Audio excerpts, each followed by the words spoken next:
परम सद्गुरुदेव के चरणों में प्रणाम करते हुए सभी साधक बंधुओं,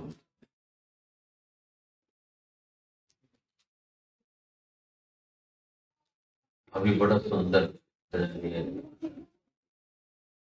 जब रघुनाथ जी साथ में तो उनको चिंता करने की क्या जरूरत है, लेकिन मानवीय स्वभाव दायित्व है, उसके हिसाब से फिर भी चिंता करते हैं।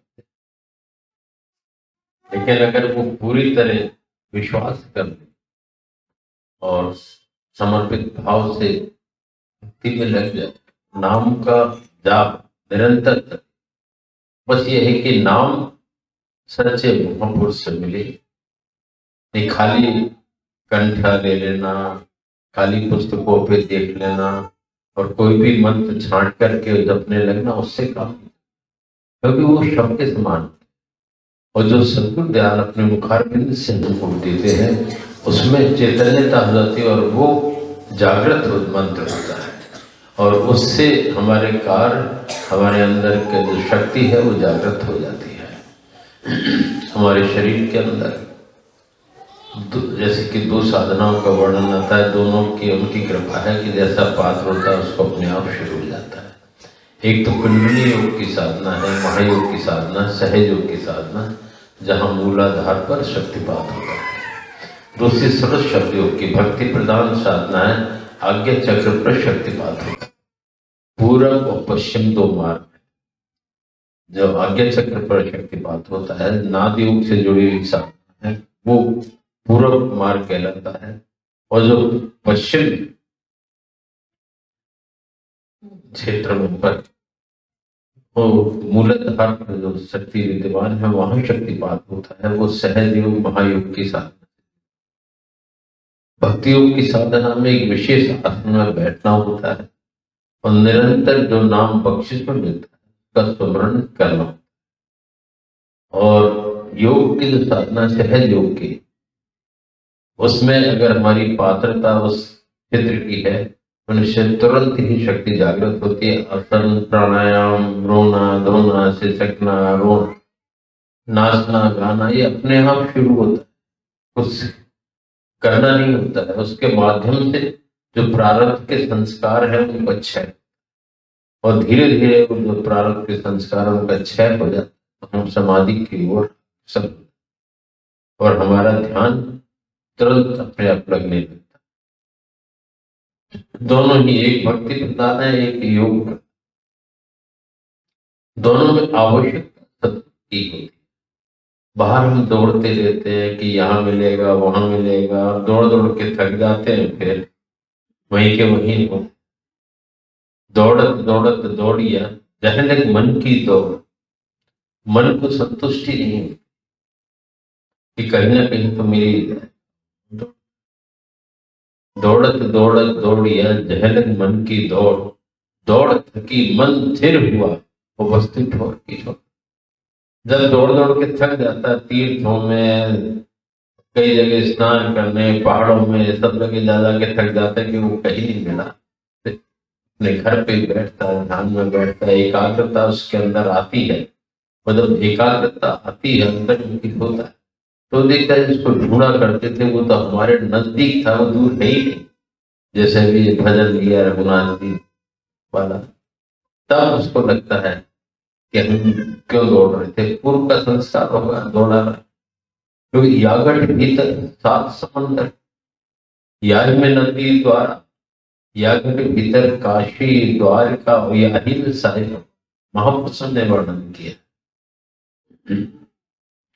तो जब सद्गुरु की आवश्यकता होती है, जब उनकी खोज विरह प्रेम से उनको पुकारते हैं कि कहीं हमें गुरु मिले, ऐसे समर्थ गुरु मिले जिनकी कृपा से स्वतः ही साधक का काम बनता है और प्रारब्ध के संस्कार क्षय होकर के आगे की उसकी चाल शुरू हो जाती। और उस चाल से तात्पर्य है, जैसे कि कहा है आज्ञा चक्रवर्ती लोग दोनों आंखों के मध्य खसखस के दाने के भीतर तिल से तात्पर्य। खसखस के दाना सबसे छोटा होता है, इसलिए उदाहरणार्थ होगा खसखस के दाने के भीतर शहद खुदा का बसता है, और सैर करे दाने के भीतर तो मुर्शिद मस्ता मस्त हो जाता है, क्योंकि वो अंदर की सैर और उसमें खो जाता है। जिस चाइना में दीवार है कह कहा, दीवार कह कहा जिक्र आता है कि उसकी तरफ अगर कोई पर चढ़ करके झांका तो उधर ही चल गया। दीदार दिल रुआ कह कहा, जो उस तरफ को झांका फिर इस तरफ कहा, जो उसको वो लगन लग गई, अनुभूति हो गई, और उसने तहे दिल से स्वीकार लिया कि वो वास्तविकता है जो महाजनों ने कहा है, गुरुजनों ने कहा है, सदगुरु ने कहा है। जो वास्तविकता है उसकी तरफ हम लगे हुए, उनकी कृपा से हमें अनुभूति होती है और हम उस मार्ग को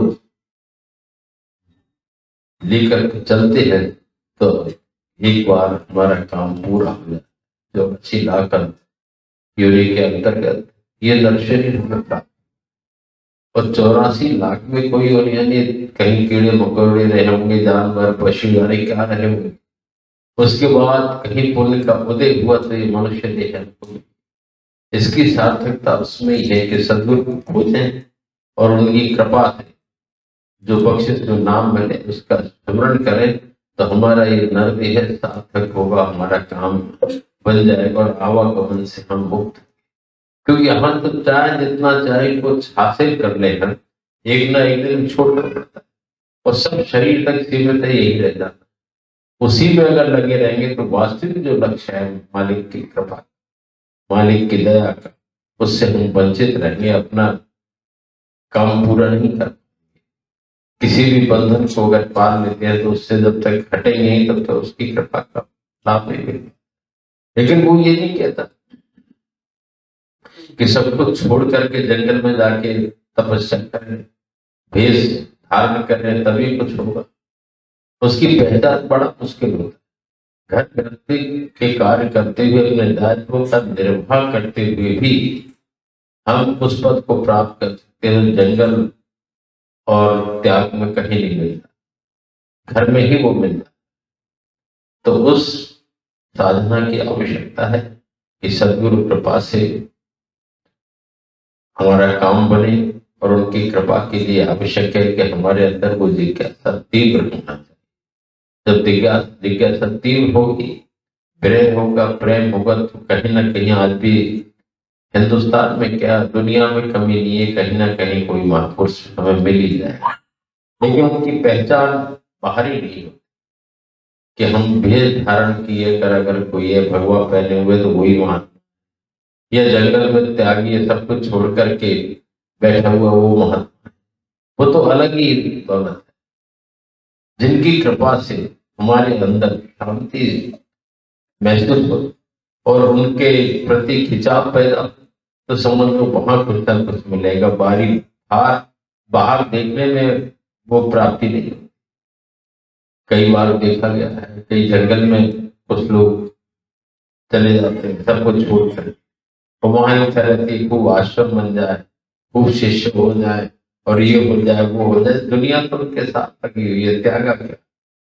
जंगल में भी दुनिया मौजूद है और दुनिया में रहकर भी अलग रहकर रह सकते हैं, अपने दायित्व का निर्वाह करते हुए उसकी कृपा का आनंद और अपना जीवन सफल कर सकते हैं। तो उसी की आवश्यकता। तो सत्य सदगुरु के लिए अपने अंदर जिज्ञासा रहे, उनकी कृपा के लिए अपने अंदर जिज्ञासा रहे, तो निश्चित है वो हमको पकड़ेंगे और हमारा काम बना देंगे। हमारा विश्वास, हमारा समर्पण, हमारी जिज्ञासा के लिए बहुत आवश्यक है। वो वही एक साधन है उनकी कृपा का। बाकी तो बड़ा मुश्किल है। जो चाहो देव जनाई, जानत तुम्हें तुम्हें ही हो जाए।